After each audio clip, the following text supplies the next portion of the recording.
Hi hello welcome to our channel. నేను మీ సిరి. కథలోకి వెళ్ళే ముందు మన వీడియోని లైక్ చేసి హైప్ చేయడం మర్చిపోకండి. ఇంకా మన ఛానల్ని ఇప్పుడే చూస్తున్నట్లయితే వెంటనే సబ్స్క్రైబ్ చేసుకొని నోటిఫికేషన్ సింబల్ ఆన్ చేసుకుని పెట్టుకోండి. ఇక ఆ కథలోకి వెళ్ళిపోదాం. ఏకాంత మంత్రం 22. ఆ రోజు వైషు కాలేజీకి వెళ్ళకపోవడంతో సాహితీ ఒక్కడే కాలేజీకి బయలుదేరింది. సాహితీ ఎప్పుడెప్పుడు ఒంటరిగా కనిపిస్తుందా అని ఎదురు చూడసాగాడు రవి. చెయ్యి ఊపుతూ దారిలో కనిపించాడు. స్కూటీ స్లో చేసి రవి ముందు స్కూటీ ఆపింది. హలో సాహితీ, ఎలా ఉన్నావు అని అడిగాడు రవి సాగదీసి మాట్లాడుతూ. అతను అలా ఏకవచనంతో పిలుస్తుంటే సాహితికి ఒళ్ళు మండిపోతుంటే కష్టంగా కోపాన్ని తమాయించుకుంటూ ఏంటి అని విసుగ్గా అడిగింది సాహితి. మీకు మనోహర్ గురించి తెలిసినా మీరెందుకంత సైలెంట్గా ఉంటున్నారు? ఆ మొన్న మీ ఫ్రెండ్ని రూమ్కి కూడా తీసుకెళ్ళాడు వాడు. వాడి గురించి చెప్తుంటే మీరెందుకు పట్టించుకోవడం లేదు? మీ ఫ్రెండ్ జీవితాన్ని మీరే నాశనం చేయడానికి హెల్ప్ చేస్తున్నట్లుగా ఉంది ఇది అని అన్నాడు రవి వెటకారంగా. పిచ్చి పిచ్చిగా మాట్లాడితే బాగోదు అంది సాహితి కోపంగా చూస్తూ రవిని. నేను చెప్పేది నిజం సాహి. నీకు పిచ్చిగా కనిపిస్తుందా? ఆ రోజు రెస్టారెంట్లో చూపించాను. అయినా నువ్వు నమ్మకపోతే ఎలా సాహితి అని అడిగాడు రవి అసహనంగా. నోటికి ఎంత వస్తే అంత మాట్లాడుకు మిస్టర్ రవి. ఒక స్నేహితుడి గురించి ఇలా చెప్పడానికి బుద్ధి లేదు అని సాహితి చిరాగ్గా చూసింది. నా మాట నమ్మడం లేదా నువ్వు? ఇప్పుడే ఇప్పుడే మీకు ప్రూఫ్ చూపించినా కాస్త కోపం వచ్చింది రవికి. సాహితి ఎంత చెప్తున్నా వెనకపోవడంతో మనోహర్ గుట్టు బయటపెట్టి సాహితికి ఓదార్పు నెపతో దగ్గర వాళ్ళని చూసిన రవి ప్లాన్ ఎప్పటికప్పుడు బెడిసి కొడుతోంది. సాహితికి ఆమె అందానికి ఆస్తికి అన్నీ ఉన్నాయి. దేంట్లోనూ లోటు లేదు. ఆమె తన వలలో పడితే అంతకంటే అదృష్టవంతుడు ఇంకెవరు అనుకున్నాడు రవి. దానికోసమే విశ్వ ప్రయత్నాలు చేస్తున్నాడు. చూడు, ఏదేదో వాగి నా టైం వేస్ట్ చేయకు చిరాగ్గా చెప్పి స్కూటీ స్టార్ట్ చేయడానికి చూసింది. సాహి, నా మాట నమ్మకపోతే ఈ వీడియో చూడు. గబుక్కున ఫోన్ తీశాడు రవి. స్కూటీ స్టాండ్ వేసి చేతులు కట్టుకుని స్కూటీ మీద కూర్చొని రవి వైపు సీరియస్గా చూసింది. అమ్మయ్య అనుకుని ఒక వీడియో ప్లే చేశాడు రవి. మనోహర్ ఒక అమ్మాయితో చాలా క్లోజ్గా మూవ్ అవుతున్న వీడియో అది. అది చూడగానే ముఖం చిట్లించింది సాహితి. ఇలాంటి మార్ఫింగ్ వీడియోస్ ఇంకొకసారి చూపించకు చాలా చాలా కంపరంగా మొహం పెట్టి చెప్పింది సాహితి. అయ్యో సాహితి, నీకెలా చెప్పాలి? నేను మనోహర్ రూమ్మేట్. అంటే నాకు మనోహర్ చేసేది ప్రతి ఒక్కటి తెలుసు. తనిప్పుడు ఎక్కడ ఉన్నాడో చెప్తే నువ్వు నమ్మవు. మొన్న మీ ఫ్రెండ్ని తీసుకెళ్లిన రూమ్లోనే మరో అమ్మాయితో ఉన్నాడు. నా మాట నమ్ము సాహితి అని అన్నాడు రవి అసహనంగా. చూడు, నీ మాటలు నమ్మి అనవసరంగా మైత్రిని బాధ పెట్టాను. ఈసారి అలా జరగదు. ఇంకొకసారి నా కళ్ళకు గాని కనిపిస్తే బాగోదని కాలేజీకి వెళ్ళిపోయింది సాహితి. అసహనంగా అక్కడి నుంచి వెళ్ళాడు రవి. లంచ్ టైంలో వైష్ణవి లేకపోవడంతో మిగతా ఫ్రెండ్స్ దగ్గరికి కూడా వెళ్ళాలి అనిపించక తను ఒక్కటే క్యాంటీన్లో చివరి బెంచ్లో కూర్చుంది సాహితి. భోజనం చేస్తుండగా ఫోన్కి మెసేజ్ నోటిఫికేషన్ వచ్చింది. అన్నోన్ నెంబర్ నుంచి రావడంతో తను పట్టించుకోలేదు. తినేసి బాక్స్ క్లోజ్ చేసి క్లాస్ రూమ్కి వెళ్ళి బెంచ్ మీద తలపెట్టుకుని పడుకుంది. ఇంకా క్లాస్లో ఎక్కువ మంది రాలేదు. ఒకరిద్దరు క్లాస్ రూమ్లో కూర్చొని ఉన్నారు, మాట్లాడుకుంటున్నారు. మరొక నోటిఫికేషన్ వచ్చింది. ఫోన్ తీసి ఆ వీడియో ఆన్ చేసింది. మనోహర్ ఎవరో అమ్మాయిని కిస్ చేస్తున్న సీన్ చూసి ఫోన్ వదిలేసింది. ఆమెకి ఒళ్ళంతా చెమటలు పట్టాయి. గబగబా మంచినీళ్ళు తాగి కింద పడిన ఫోన్ చేతిలోకి తీసుకుంది. సరిగ్గా అప్పుడే ఒక అన్నోన్ నెంబర్ నుంచి కాల్ వచ్చింది. అది కూడా వీడియో కాల్ అవడంతో ఆమె ఉలిక్కిపడింది. సాహితి, మనోహర్ నిజస్వరూపం నీ కళ్ళకు కట్టినట్టు చూపిస్తాను. ఒకసారి కాల్ యాక్సెప్ట్ చేయి అని రవి రిక్వెస్టింగ్గా మెసేజ్ చేశాడు. అతడు ప్లీజ్ ప్లీజ్ ఒక్కసారి ఆన్ చేయమని ఎన్నో మెసేజ్లు చేశాడు. తనకి చాలా భయం వేసింది. కాలేజ్లో ఉండాలి అనిపించగా బ్యాగ్ తీసుకుని సాహితి అక్కడి నుంచి బయటకు వచ్చేసింది. ఫోన్ స్విచ్ ఆఫ్ చేసి ఇంటికి వెళ్ళి బెడ్ మీద పడిపోయింది సాహితి. తల్లి అడుగుతున్నా క్లాసులు జరగడం లేదని చెప్పి ఆమె గదిలోనే ఉండిపోయిందిక. రవి పెట్టిన వీడియో గుర్తుకొస్తుంటేనే భయంతో వణికిపోయింది. నిజంగా మనోహర్ అలాంటివాడా? ఆల్రెడీ వేరే అమ్మాయితో రిలేషన్ మెయింటైన్ చేస్తూ కూడా మరోవైపు మైత్రిని ట్రాప్ చేశాడా? సాహితీ ఆలోచనలు ఇలాగే ఉన్నాయి. మైత్రి ఫ్రెండ్ ఇంటికి వెళితే రవి ఏంటి మనోహర్ని కలవడానికి వెళ్ళింది అంటాడు. అసలేం జరుగుతోంది అర్థం కాక తల పట్టుకుని అలాగే కూర్చుంది. మరో 2 గంటల వరకు ఫోన్ స్విచ్ ఆన్ చేయలేదు. సాయంత్రం అనగా ఫోన్ స్విచ్ ఆన్ చేసింది. ఆ అన్నోన్ నెంబర్ నుంచి కొన్ని మిస్డ్ కాల్స్, మెసేజ్లు కూడా ఉన్నాయి. వాటిని గబగబా డిలీట్ చేసింది కానీ ఆమె చూడలేదు. ఆ నంబర్‌ని బ్లాక్ చేసింది. ఆ వీడియో డిలీట్ చేసి పడేసింది. అయినా ఆమె శరీరంలో వణుకైతే తగ్గడం లేదు. ఒకవైపు మనోహర్ మంచివాడు. మరోవైపు అతను చెడ్డవాడనిపిస్తుంటే మైత్రి జీవితం ఏమైపోతుందా అనే భయం పట్టుకుంది సాహితీలో. బుర్ర బద్దలవుతుంది ఆమెకి. ఈసారి అదే నెంబర్ నుంచి కాల్ వస్తుంటే చిరాగ్గా అనిపించింది. రవికి గట్టిగా వార్నింగ్ ఇవ్వాలనిపించింది సాహితికి. వెంటనే కాల్ చేసి తిట్టేలోపు మనోహర్ మాటలు సన్నగా వినిపిస్తుంటే ఆమె మౌనంగా ఉండిపోయింది. మను, పాపం రా అమ్మాయి మైత్రి. నిన్ను నమ్ముతోంది.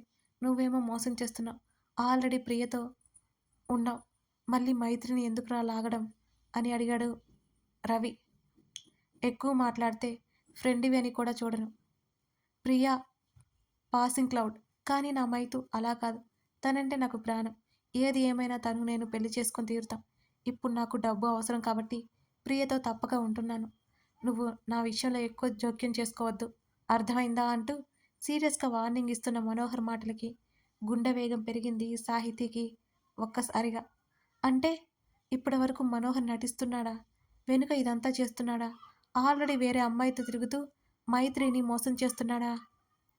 సాహితీ మెదడు మొద్దుబారిపోయింది ఆ మాటలు వింటున్న కొద్దీ. ఆమె బుర్ర గిర్రున తిరిగి శరీరమంతా వణుకు మొదలైంది. మను సారీరా అన్నాడు రవి. నేను రేపటి నుంచి ఈ రూమ్లో ఉండట్లేదు. ఇంత చిన్న రూమ్లో ఉండాల్సిన అవసరం నాకు లేదు. వెళ్ళిపోతున్నానన్నాడు మనోహర్. మరి ఎక్కడుంటావురా? రవి ఆశ్చర్యంగా అడిగాడు. మనోహర్ మిస్ అయిపోతే అతనికి లాస్ అవుతుంది కదా. మైత్రి సాహితి ఇద్దరూ మనోహర్ మీద అనుమానపడాలి కదా. సాహితి తన హెల్ప్ తీసుకుని మైత్రి నుంచి మనోహర్ని విడదీయాలి కదా. అవన్నీ జరగాలి. ఆ క్రమంలో అతను సాహితీకి దగ్గరవ్వాలి. ప్లాన్ అంతా ఫ్లాప్ అయినందుకు చాలా విసుగ్గా అయిపోయాడు రవి ఆ క్షణం. నేను సపరేట్‌గా ఒక రూమ్ తీసుకొని ఉంటున్నాను అని చెప్పాడు మనోహర్ చాలా సీరియస్‌గా. ఎందుకని? అని అడిగాడు రవి. అదంతా నీకు అనవసరం అన్నట్టు ఓ లుక్ ఇచ్చాడు మనోహర్. కాల్ కట్ చేసి తల పట్టుకొని కూర్చుంది సాహితి. అసలేమి చేయాలో తెలియని సందిగ్ధంలో పడిపోయింది తను. మైత్రికి చెప్పాలి అనిపించి మంచం మీద నుంచి గబుక్కున దిగ్గా. ఆమె నమ్ముతుంది అని నమ్మకం లేదు సాహితీకి. ఆల్రెడీ చెప్పి చూసింది కదా. ఆమె అడుగులు అక్కడే ఆగిపోయాయి.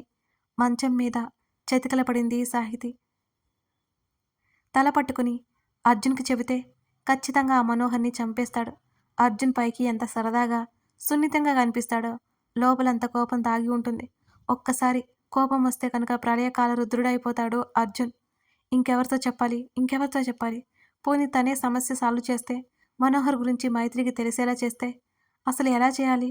ఒకవైపు మధు, మైత్రి మీద బోలెడన్ని ఆశలు పెట్టుకున్నాడు. ఇప్పుడేమో మనోహర్. అసలు ఆ మనోహర్ మీద మొదటి నుంచి తనకి నెగెటివ్ ఫీలింగే ఉంది. కుండపోత వర్షంలా కురుస్తూనే ఉంది ఆ ఫీలింగ్. అతను మైత్రికి తగ్గవాడు కాదనిపిస్తూనే ఉంటుంది. కానీ మైత్రికి అతనంటే ఎంత ఇష్టమో తెలిసి ఊరుకుంది. ఎప్పటికప్పుడు మైత్రిని హెచ్చరిస్తూనే ఉంది తను. కానీ ఆ మైత్రి వింటే కదా ఇప్పుడు మనోహర్ గుట్టు బయటపడింది. పోనీ మనోహర్‌ని బెదిరిస్తే, మైత్రికి దూరంగా ఉండమని చెప్తే వింటాడా? హుహు. ఎంతకైనా తెగించినవాడు అస్సలు వింటాడా? అప్పుడు తనకి ప్రమాదం ముంచుకురావచ్చు కూడా. అది కూడా నిజమే. మైత్రికి మనోహర్ గురించి నిజం తెలియడమే ముఖ్యం. అప్పుడు, అప్పుడు ఆటోమేటిక్‌గా మనోహర్ నుంచి తనే దూరమవుతుంది. ఖచ్చితంగా ఏదో ఒకటి చెయ్యాలి. మనోహర్‌ని గమనిస్తూ అతని నిజస్వరూపం మైత్రికి తెలియజేయాలి. అప్పుడు, అప్పుడు సమస్య తీరిపోతుంది. మరో గంట తర్వాత అమృత కాల్ చేస్తే వాళ్ళ ఇంటికి వెళ్ళింది సాహితి. సాహీ, బాగానే ఉన్నావా? ముఖమేంటి అలా పీకిపోయింది? అని అడిగింది అమృత. అదేం లేదా ఆంటీ పిలిచారు? ఏంటన్నట్టు చూసింది సాహితి. ఇప్పుడు మధు వాళ్ళ ఫ్యామిలీ మైత్రిని చూడడానికి వస్తోందిరా. కాస్త నీ హెల్ప్ కావాలి అని అంది అమృత. అడగాలా ఆంటీ? అమ్మని కూడా తీసుకొస్తాను అంది సాహితి. మీ అమ్మ ఎలాగూ ఉంటుందిలే. ఆల్రెడీ ఇప్పటివరకు మీ అమ్మే నేను అన్నీ చేశాం. వాళ్ళు డిన్నర్‌కి వచ్చి మైత్రిని చూసి వెళ్తారు. నువ్వే దానికి కాస్త రెడీ చేసి తీసుకురావాలి అని అంది అమృత. ఆ మాటకి షాక్ కొట్టినట్టు చూసింది సాహితి. ఆంటీ, మైత్రికి తెలుసా ఈ విషయం? అని అడిగింది. తెలియదు. ఉదయం పెళ్లి ఊసి ఎత్తగానే ఇప్పుడే పెళ్లి చేసుకున్నానన్నట్టు చెప్పింది. అందుకే, అందుకే చెప్పలేదు. ఇంటికి గెస్ట్ వస్తున్నారని చెప్పాను. అంతే. వాళ్ళు వెళ్ళిపోయాక విషయం చెప్తాను. అలంకారాలు అవి ఇవి వద్దు అంటోంది. దానికోసం చీర పెట్టాను. చీరలో చాలా అందంగా ఉంటుంది. నువ్వే ఏదో ఒకటి చెప్పి కట్టుకునేలా చేయి సాహి అని సాహితి గడ్డం పట్టుకుని బ్రతిమాలినట్టు అడిగింది అమృత. ఆంటీ, మీ కూతురు సైలెంట్‌గా కనపడుతుంది కానీ, సైలెంట్ కాదు. పెద్ద రాక్షసి. నన్ను చీరొస్తుందేమో అని తల పట్టుకుంది. తల మీద 2 చేతులు పెట్టుకుంది సాహితి. ఆ మాటకి, సాహితీ ప్రవర్తనకి అమృత గట్టిగా నవ్వేసింది. ఆ విషయం తెలిసే కదా నేను సైలెంట్‌గా ఉన్నాను. ఏదో ఒకటి చెప్పి, ఆ చీర కట్టుకునేలా చెయ్యి సాహి. ఎంతైనా నీ ఫ్రెండ్ కదా! నీ మాట వింటుంది అంది అమృత. ట్రై చేస్తాను ఆంటీ అని ముఖాన్ని వేలాడదీసుకొని మైత్రి గది వైపుకు నడిచింది సాహితి. మధు చాలా మంచి వ్యక్తి. అంతేకాకుండా హెల్పింగ్ నేచర్. అర్జున్ వాళ్ళకి చిన్నప్పటి నుంచి తెలిసినతను. అన్నిటికీ మించి అతని కళ్ళల్లో మైత్రి మీద ఎనలేని ప్రేమ, ఆరాధన కనబడుతోంది. ఆ మనోహర్ గురించి నిజం బయట పెట్టేస్తే మైత్రికి మధుతో పెళ్లి అయితే మైత్రి హ్యాపీగా ఉంటుంది. మైతూ ముభావంగా కూర్చున్న మైత్రిని పిలిచింది సాహితి. ఏంటన్నట్టు సాహితీ వైపు చూసింది మైత్రి. మీ ఇంటికి ఎవరో గెస్ట్స్ వస్తున్నారంట కదా అని అంది సాహితి ఏం తెలియనట్టు. అయితే అన్నట్టు చూసింది మైత్రి. ఏంటి మౌనవ్రతం చేస్తున్నావు? నాతో మాట్లాడవా అంది. సమాధానం చెప్పకుండా ముఖం తిప్పేసుకుంది మైత్రి. వెళ్ళిపోతున్నానులే నేనైతే. ఇప్పుడే ఇలా ఉన్నావంటే రేపు అర్జున్ని పెళ్లి చేసుకుని ఇంటికి వస్తే అసలు నాతో మాట్లాడతావా అంటూ కళ్ళు తుడుచుకున్నట్టు నటించింది సాహితి. ఓవర్ చేయకే అంది మైత్రి. ఇంతకీ మా మైత్రి గారి బాధ ఏంటో పక్కన కూర్చుంది సాహితి. ఎవరో వస్తున్నారని అమ్మ చీర కట్టుకోమని ఒకటే గొడవ. ఎవరో వస్తుంటే నేనెందుకు చీర కట్టుకోవాలి హా? విసుగ్గా అడిగింది మైత్రి. ఎవరో కాదు మైతు. మీ ఫ్యామిలీ ఫ్రెండ్స్ అంట కదా అంది సాహితి. ఆ మాటకి గుర్రుగా చూసింది సాహితి వైపు. ఓ వెర్రి నవ్వు నవ్వింది సాహితి. మైతు ఆ చీర నీకోసం అర్జున్ పంపించాడట ఆంటీ చెప్పలేదా అని అడిగింది. ఏంటి అర్జున్ పంపించాడా? వాడు పంపిస్తే మాత్రం ఇప్పుడు ఎందుకు కట్టుకోవాలి అని అదే విసుగుతో అడిగింది మైత్రి. ఇప్పుడు వచ్చేది అంకుల్‌కి బెస్ట్ ఫ్రెండ్ అంట. వాళ్ళ ముందు నువ్వు హుందాగా ఉండాలని ఆంటీ అన్నారు. అంతకు మించి ఏమీ లేదు. ఎలాగో అర్జున్ పంపించిన చీర వచ్చింది కాబట్టి ఇది కట్టుకో అంటున్నారు అంతే. నీకేమైనా నాలా చీర మెయింటైన్ చేయడం రాకపోతే అనుకోవాలి. చక్కగా కట్టుకొని చక్కగా మెయింటైన్ చేస్తావు కదా ఇంకేమైంది? ముఖాన్ని అదోలా పెట్టింది సాహితి. అది కాదే నీలాగా బయట వాళ్ళ దగ్గర ఫ్రీగా ఉండను. ఇక ముస్తాబులో ఇంకెలా ఉండాలో అని అడిగింది మైత్రి. ఓ అదా నీ బాధ? హ్మ్. అదేగా మరి. తప్పదుగా మైతూ. అసలే అర్జున్ ఇష్టపడి తెచ్చాడు నీకు. ఈ ఒక్కసారి అడ్జస్ట్ అయిపో. అర్జున్‌కి పిక్ పెడితే హ్యాపీ ఫీల్ అవుతాడు కదా! వాళ్ళెవరి కోసమో కాదు. మీ తమ్ముడు కోసం రెడీ అవ్వు అని చెప్పింది సాహితి. ప్స్! నువ్వు కూడా అమ్మలా తయారయ్యావు సాహి అని ఆ చీర లాక్కుని విసుగ్గా వెళ్ళిపోయింది. అక్కడే బెడ్ మీద పడుకొని ఆలోచిస్తోంది సాహితి. కాల్ చేద్దామనుకుంది కానీ అతనింకా ఫ్లాట్‌కి వెళ్ళడు అని ఆగిపోయింది. సరిగ్గా అదే సమయంలో మైత్రి ఫోను మోగింది. ఎవరా అని చూసిన సాహితీకి అది మనోహర్ అవడంతో చాలా చాలా విసుగు వచ్చింది. కోపం కూడా వచ్చింది. వెంటనే లిఫ్ట్ చేసి చెవి దగ్గర పెట్టుకుంది సాహితి. మైతూ ఏం చేస్తున్నావు అని అడిగాడు మనోహర్. నంగనాచిలా ఎంత బాగా పిలుస్తున్నాడు అని అనుకుంది సాహితి మనసులో. విసుగ్గా కాల్ కట్ చేసింది. ఎవరైనా ఉన్నారు అందుకే కాల్ కట్ చేసిందేమో అనుకున్నాడు మనోహర్. ఛ! వీడి ఇన్నోసెంట్ ఫేస్. మైత్రిని అమాయకురాల్ని చేసి ఇంతగా నమ్మిస్తున్నావు కదరా! అది నీ పిచ్చి నీ మీద ప్రేమతో పిచ్చి ప్రేమ పెంచుకుంది. ఖచ్చితంగా నిన్ను మైత్రి నుంచి దూరం చేస్తా అని కచ్చగా అనుకుంది సాహితి. అదే సమయంలో అర్జున్ నుంచి కాల్ వస్తుంటే సాహితి ముఖం వెలిగిపోయింది. కానీ అది మైత్రి ఫోన్ అని గుర్తుకొచ్చి ఆమె ముఖం వడిలిన కలువలా అయిపోయింది. నేనెంత పిచ్చిదాన్ని! అర్జున్ నాకే కాల్ చేశాడనుకుని భ్రమపడ్డాను. కనీసం తన అక్కతో మాట్లాడుకునే స్వేచ్ఛ కూడా ఇవ్వట్లేదు నేను అని మనసులోనే నవ్వుకుని మైతూ త్వరగా రా అర్జున్ కాల్ అని బాత్రూమ్ డోర్ కొట్టింది సాహితి. వస్తున్నానే బాబు ఆలోపు మాట్లాడు అంది లోపల నుంచి. నేను మాట్లాడను. ఏమొచ్చింది మళ్ళీ? మీ తమ్ముడు నాకేమైనా కాల్ చేశాడా మాట్లాడడానికి హా? మైత్రి చూడదు అని తెలిసినా మూతి తిప్పింది సాహితి. సాహితీ మాటలకు చిరాగ్గా ఉన్న మైత్రి ముఖం మీద నవ్వొచ్చేసింది. మరో 5 నిమిషాలకే బయటకొచ్చేసింది మైత్రి. ఏంటే ముఖం అలా మాడిపోయింది ఆ అని అడిగింది మైత్రి టవల్ హ్యాంగర్కి తగిలించి సాహితీ దగ్గరికొస్తూ. ఏం లేదులే అన్నట్టు తల అటు ఇటు ఊపేసింది సాహితి. ఫోన్ చేతిలోకి తీసుకుని అర్జున్ కాల్ చేస్తుంటే నువ్వు లిఫ్ట్ చేయకపోవడం ఇదేదో వింతగా ఉంది కదూ అంటూ అతనికి కాల్ కలిపింది. వాళ్ళ మాటలేమీ పట్టించుకోకుండా బాల్కనీలోకి వెళ్ళి కూర్చుంది సాహితి. ఆకాశంలో దూరంగా ఒక నక్షత్రం మెల్లిగా ఎటో కదులుతోంది. టక్కున కళ్ళు మూసుకొని మైత్రి ఆ మనోహర్‌ని ఎప్పటికీ పెళ్లి చేసుకోకూడదు. అర్జున్ మనసులో కాస్త చోటు కావాలి అని గబుక్కున కోరుకుంది సాహితి. కదులుతున్న ఆ తోకచుక్కను చూస్తూ. అయ్యో! 2 కోరికలు కోరుకున్నానే. ఒకవేళ ఒకటి కోరిక కావాలేమో. ఆ నక్షత్రాన్ని ఒకసారి చూసి మళ్ళీ కళ్ళు మూసుకుంది సాహితి. మైత్రి జీవితం సంతోషమయం కావాలి. మనోహర్‌ని ఎప్పటికీ పెళ్లి చేసుకోకూడదు అని మనసులోనే అనుకుంటూ ఉండగా ఇద్దరి నవ్వులు వినిపించి తల తిప్పి చూసింది. ఫోన్ కాల్‌లో అర్జున్ నవ్వుతూ చూస్తుంటే బయట మైత్రి నవ్వుతోంది సాహితిని చూసి. అర్జున్ ఆమె పెదవులు సన్నగా పలికాయి. అంటే వాళ్ళిద్దరూ తన్ని చూసే నవ్వుకుంటున్నారా? ఆ విషయం అర్థమై సిగ్గుతో కళ్ళు నేలకు వాల్చింది సాహితి. అంత శ్రద్ధగా ఏమి కోరుకున్నావు సాహి? నవ్వుతూ అడిగాడు అర్జున్. కోరికలు చెప్పుకోకూడదు. బిడియంగా అతని వైపు చూసింది సాహితి. అదేంటో నాకు బాగా తెలుసులే అర్జున్. చెప్పమంటావా? సాహితీ పక్కన కూర్చొని ఆమెనే చూస్తూ కనుబొమ్మలు ఎగరేసింది మైత్రి. మైతూ అంటూ వేలు చూపిస్తూ గుర్రుగా చూసింది సాహితి. ఫోన్ తీసి ఇద్దరూ కనిపించేలా రైలింగ్ దగ్గర పెట్టి అదేంటో నాకు తెలుసుగా. నీకు తెలుసుకోవాలని ఉందా అర్జున్? అంటూ సాహితీ భుజం చుట్టూ చెయ్యేసి అర్జున్ వైపు తల తిప్పి చూసింది మైత్రి.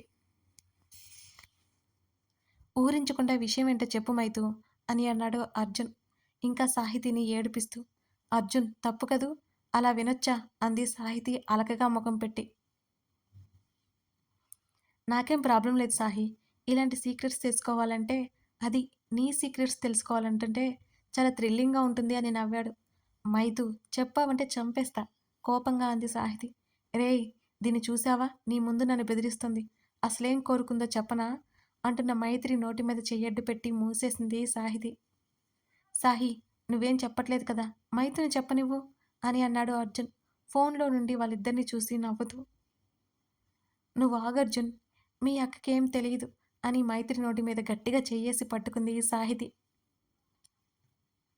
అర్జున్ అది కావాలని సాహితిని ఉడికించే ప్రయత్నం చేసింది మైత్రి. వాళ్ళని నవ్వుతూ చూస్తున్నాడు అర్జున్ సంతోషంగా. ఎట్టకేలకు సాహితిని చేతిని విడిపించుకొని చెప్పమంటావన్నట్టు సాహితీ వైపు చూసి కళ్ళెగరేసింది మైత్రి. వెంటనే 2 చేతులు ముఖానికి దాచుకుని తల కిందకి దించేసింది సాహితి. కథ కొనసాగుతోంది. ఇప్పుడు మైత్రి అసలు విషయం చెప్పేస్తుందా అర్జున్‌కి? మనోహర్ గురించి సాహితి ఈ విషయాన్ని ఎలా బయటపెట్టబోతుంది? మిగతా కథ తెలియాలి అంటే ఈ కథను మీరు ఫాలో అయిపోవాల్సిందే. కథ నచ్చితే కామెంట్ చేసి, అలాగే లైక్ చేసి, మన ఛానల్‌ని సబ్స్క్రైబ్ చేసుకోండి. Thank you.